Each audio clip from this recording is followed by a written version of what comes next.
everybody, and welcome to The Picture Show. My name is James Farrar. I'm the host today. And joining me is Shaquille Jefferson. We are actually going to be talking about the Jay and Silent Bob reboot movie today, which comes out tonight. But before we get into the movie, why don't we go ahead and just take a look at the trailer.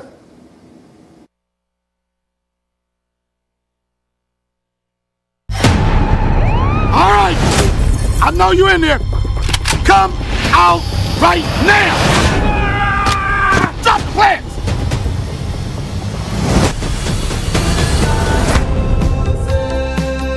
This son of a bitch doesn't have a... He's got him. He just got it tucked in. Identify yourself! I'm Jay, and this my hetero life mate, Silent Bob. Don't tell me you guys have no idea there's a new comic book movie being made of the old comic book movie you two are the basis for. That old-ass star-studded piece of shit, that movie sucked. Your Honor, I object. I'll allow it. That movie did suck. We got 3 days to get to Hollywood and stop this reboot from ever happening. Boys, I had a baby. Jay, brace yourself. You're about to meet our love child. I think I'm gonna need to see a blood test. No, Jay. This is my daughter, Millennium Falcon. Can you take us to Hollywood with you? No, man, it's a tough-ass neighborhood. Either you take us to Hollywood, or I stab you both to death on my own front lawn! And on that note, we cue the music. Jesus!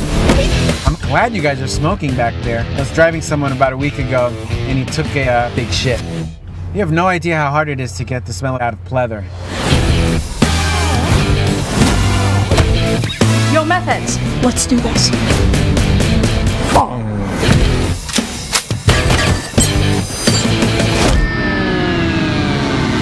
Yay! It's Jay and Silent Bob. I just found out I have a kid, but I don't know how to be a father. Anybody can be a father, but only love can make you a dad. How you gonna talk about love and you all over the place? That shit's unseemly, bruh. What do you guys think about this reboot? It sucks. There, I said it. And who's directing this shit anyway? Kevin Smith? Smells like this reboot went up in smoke. Welcome back in. That was the trailer for the Jay and Silent Bob reboot. It looks really funny to me. But I wanted to start out by talking about kind of the overall View Askewniverse, as they're calling it now, because this is actually the 7th in a line of movies that all sort of go together, that have similar characters. A lot of the same characters appear throughout, even if the movies don't really go together. And Jay and Silent Bob are actually the only two that appear in all the movies. Have you seen them all yet? I haven't seen all of them. I've seen Jay and Silent Bob Strikes Back and Clerks 2. Yeah, well, it includes, it starts with Clerks, which came out in 1994, and then Mallrats from 95, Chasing Amy, Dogma, Jay and Silent Bob Strike Back, Clerks 2, and then the reboot is the 7th one. They're actually planning a Clerks 3, so they're going to continue, they're going to keep this thing going. But, so it's been around a while. These characters have been around a while, and of course Kevin Smith, who plays Silent Bob, has written and directed every single one of them. It was really kind of interesting when I got to looking into it. I know you did some research in it too. There's a lot of different media with some of this stuff, with some of these movies. They've got video games, they've got comics and everything else. But I wanted to kind of go through the timeline of it just to see where the characters came from, so we know how we got to this movie. Because like I said, this movie hasn't come out yet. So although Kevin Smith did describe it as being basically Jay and Silent Bob Strike Back all over again. That's exactly how he described it, which I thought was funny. But it starts out, Mallrats is actually the very first one. And in this one, we kind of introduce our characters. They start out as, potheads. I'm sure typical. You've seen it. They're drug dealers sitting in front of a gas station. But I thought Mallrats was really good just because it came out over 20 years ago now. Almost 30 years ago. And so they've really been developing these characters for a while now. And in that one, they meet Brady Banky, which is Jason Lee's character. And Holden McNeil is kind of introduced in this one too. There'll be some key characters going forward with the Jay and Silent Bob storylines. But In that one, you don't really see them too much. They're just kind of introduced in that one. But then Clerks, we really get a good view of them. And you've seen Clerks, right? Yeah. What did you think of that one? When I was first introduced to it, is my friend showed me, and he was like, "You have to see this movie," and I'm like, "Okay." And so when I watched it, I was like, "Wow, like this is interesting," because it's somewhat like a new age Cheech and Chong in a sense. And it's all in black and white. I love the black and white part of it. I was hoping they did Clerks 2 that way too, but they didn't. I didn't know it was going to stay in black and white. I thought that was just going to be like the beginning, like the intro or something. And it was going to go to, then it turned out the entire movie's in like black and white. So, I mentioned that there's some characters that kind of run through all of these movies. Wanted to just look at them. Jay and Silent Bob are the only ones that go through every movie. But in Clerks, we introduce ourselves to Dante and Randall, which is Brian O'Halloran and Jeff Anderson. I think I pronounced that first one correctly. They're what did you think of those characters? Because I really like those characters. Those are some of my favorite characters in all the movies. Well, yeah. Other than Jay and Silent Bob. Well, yeah. They help pull it together, if that makes sense. It gives you kind of a play. There's something to play off of, because you've got these two guys over here that are the comedic part of the movie, and then the main focus on these other two guys that they kind of parody each other and give something their opposites, give you something to play off of. Now, all these movies, and I actually did not know this at first. All of these movies are centered around this one area in New Jersey. I didn't know if maybe Kevin Smith was from there, but it reminded me of, and he actually plays into this later, of the John Hughes movies. It came out in the 80s, Pretty in Pink, 16 Candles, that were all in Illinois. All of these movies are actually based out of New Jersey, which I thought was really cool. But after Clerks, they kind of, they're potheads again. They just kind of dance around in the background. And then we have Chasing Amy, which they're not in too much. That's where you really get introduced to Ben Affleck's character, Holden McNeil. He's the main character in that movie, and that centers around a romance with him. But we don't really have to talk too much about that one, just because they're not in it that much. I did like, and I don't know if you've seen that one. That's the only one where Silent Bob actually talks a lot. He gives like this really long speech in that one. I haven't seen that one. Yeah, how do you like the Silent Bob character? Because I think he's awesome. When he talks, he says something deep, but other than that, he's just quiet. I feel like he's really good at, because even though he's quiet, you still understand him. Yeah. If that makes sense. Yes. I guess the facial expressions or the expressions that he does, it makes him still understandable without speaking. And relatable. For somebody who doesn't talk, he's actually way more relatable than the other one. And even sometimes you find yourself laughing at him. Like, it's like he doesn't say the joke, but you get the joke, Like with his expressions and everything. Definitely. After that, we have Dogma, which is my favorite movie in the entire thing. It doesn't really fit with the rest of them, but Jay and Silent Bob are big characters in this one. They actually go from New Jersey to Shermer, Illinois, because of the John Hughes movies. In this one, they decide that they can leave the Quick Mart that they're in front of in Clerks 2 and make more money dealing drugs in Shermer, Illinois, because they saw all the John Hughes movies and realized that nobody was selling there, which I thought was really interesting. But they end up meeting up with Linda Fiorentino's character, and it's a big religion movie. It got a bunch of... I'd love to see him make a sequel to that. I know Kevin Smith said he wanted to, but I don't know if they're actually going to on that one. But that one was the first time that they're really front and center in a movie. They're not bit characters. They're the main ones. Silent Bob talks a lot more. You get a lot more of the personality in that one. Is that one you've... I haven't seen that one. I haven't seen that one. Okay. That's one I recommend. That's probably my favorite one. And then finally it's Jay and Silent Bob Strike Back. They finally get their own movie. That came out in 1999. So the characters have been around for about 5 years now. And this movie was... the critics kind of panned it, but... It was a comedy, and it was good. For me, I liked it. I thought if you went into it knowing what you were getting into, I thought it was a really funny movie. What did you think of that one? It has its own audience, its own audience, if that makes sense. With the whole Jay and Silent Bob franchise, it's like it's certain people who watch it. Like it has its own demographic. I kind of related to some of the action movies, like the Michael Bay Transformers movies. If you know what you're getting into when you go into it, they can actually be really really fun. But and this one, and I wanted to talk a little bit about the plot of this one, since we haven't seen the new one, since it hasn't come out yet, but we do know it's basically the same movie. Jay and Silent Bob Strikes Back. I kind of pulled a lot of the plot from the new one from the first one. And so it starts out, they have a restraining order. Randall and Dante give them a restraining order from the Quick Mart, and so they're not allowed to sell there anymore. And that's when they find out about the Blunt Man and Chronic movies. What did you think about that part? Because that part was really interesting, with the kind of the character within a character based on them, but their characters. And yeah, I like how it went back to that.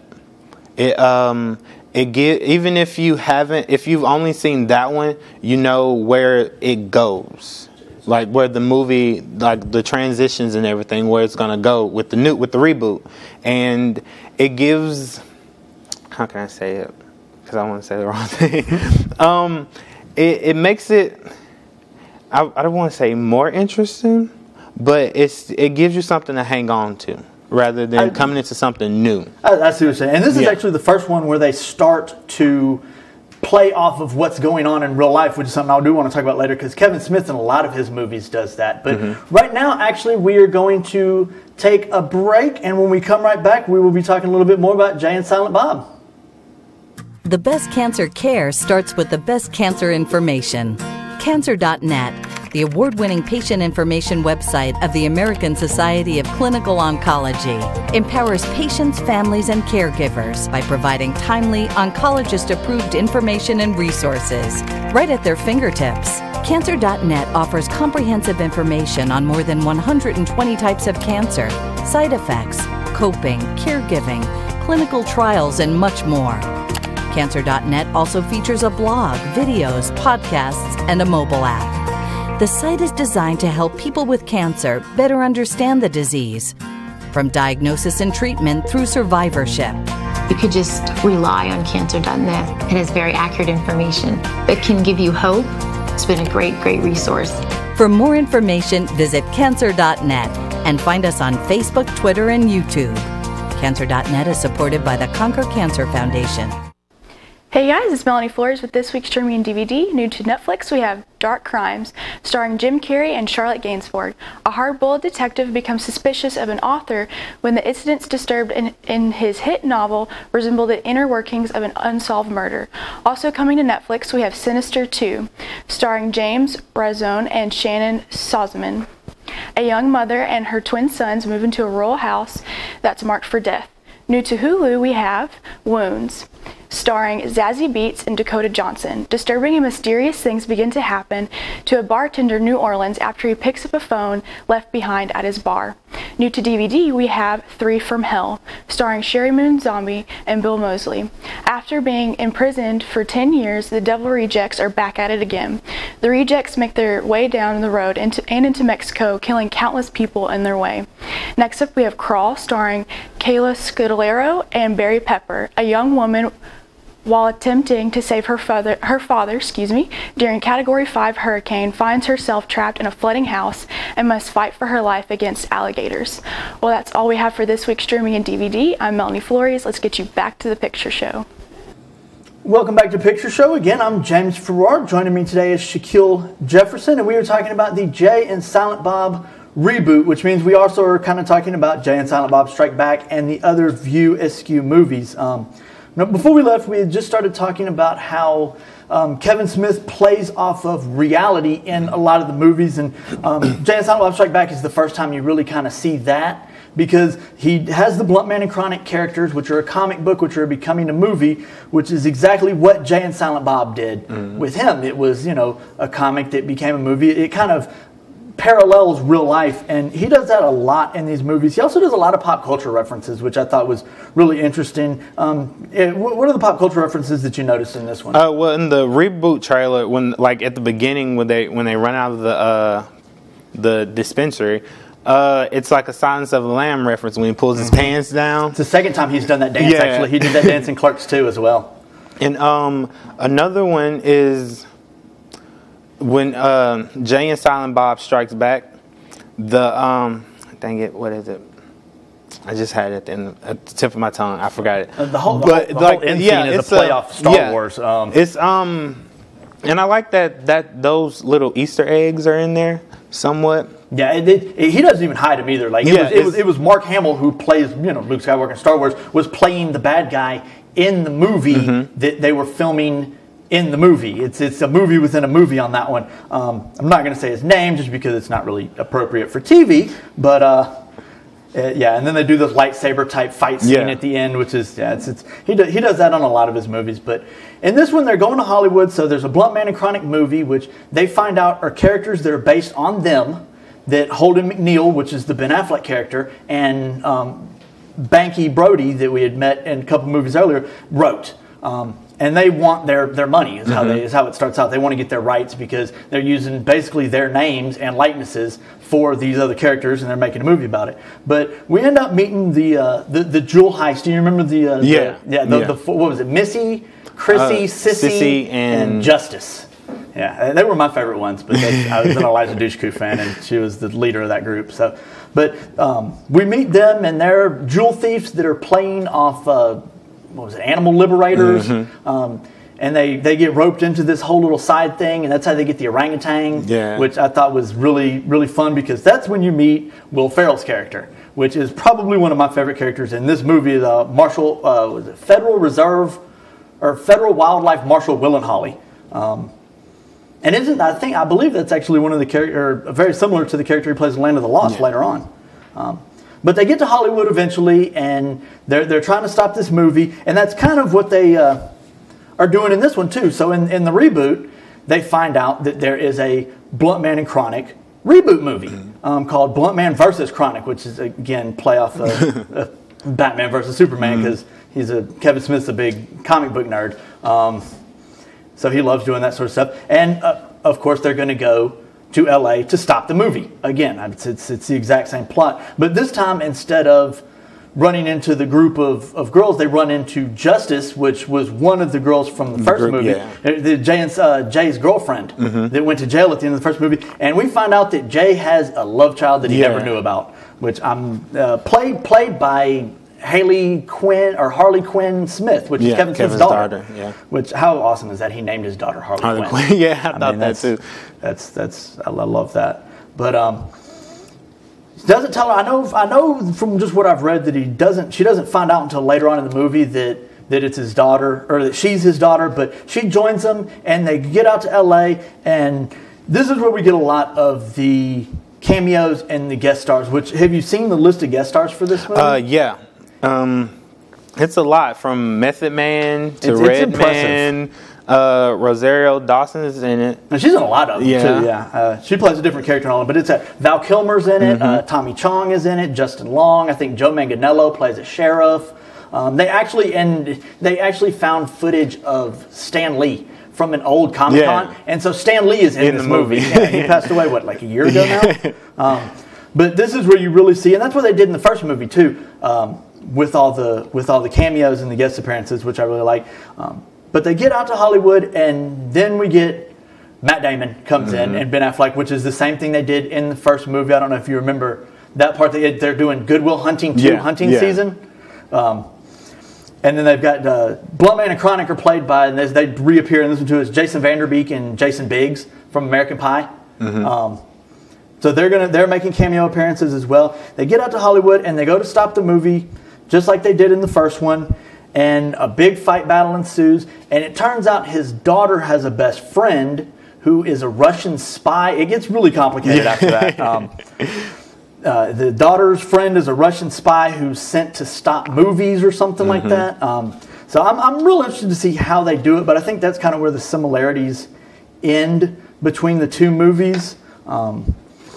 But I want to talk a little bit. Well, actually, first we're going to take another break real quick. We do have a Friday Flick Pick coming up. When we get back, we're going to talk a little bit about the production behind the movie and some of the things that they did behind the scenes. If your family is like most, the kitchen is your home's central gathering place. Now, homeowners are looking to enhance their kitchen's appeal with a timeless and transitional design that also makes a personal statement. A recent survey of top architects and designers found that when it comes to kitchens, neutrals win the game. The experts see this trend not only in paint choice and cabinetry, but in sinks as well. Meeting that need is a new Sil Granite sink color, Concrete Gray from Blanco. Clean, organic, and extremely balanced, the shade is at home in both urban and natural settings. Making it easier than ever to pick the best sink for your kitchen, Blanco offers an app that helps match sinks and countertops. You can even take a photo of a countertop to add it to the app and match the sinks to that selection.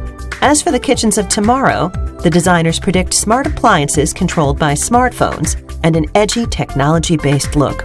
Learn more at BlancoAmerica.com. Hey movie lovers, this is Kaylee Kennedy with this week's Friday Flick Pick. Maleficent and her goddaughter Aurora begin to question the complex family ties that bind them as they are pulled in different directions by impending nuptials, unexpected allies, and dark new forces at play. Let's take a look at the trailer. 5 years ago, I thought I lost you forever. There is no curse that could ever tear me away from you. Will you marry me? Yes.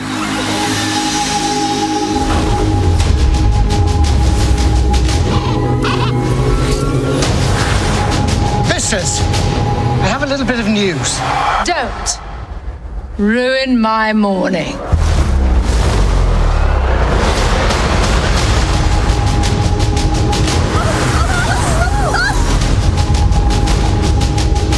Philip asked me to marry him. No. I wasn't really asking. Nor was I. Love doesn't always end well, Beastie. Trust me. Let us prove you wrong. You have done an admirable job going against your own nature to raise this child. But now, she will finally get the love of a real mother. Tonight, I consider Aurora my own. There is no union. There will be no wedding. What have you done? We go home now. Aurora! Maleficent is a threat to everyone. We'll do our best to protect you.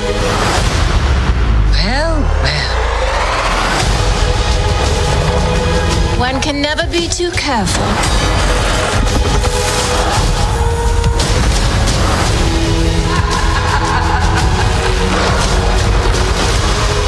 Godmother!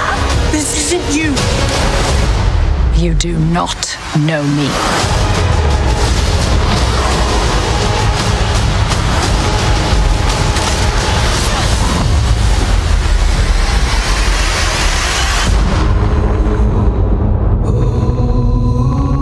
Tell me what happened. There was another creature. You've spent years caring for a human. Now it's time to care for your own.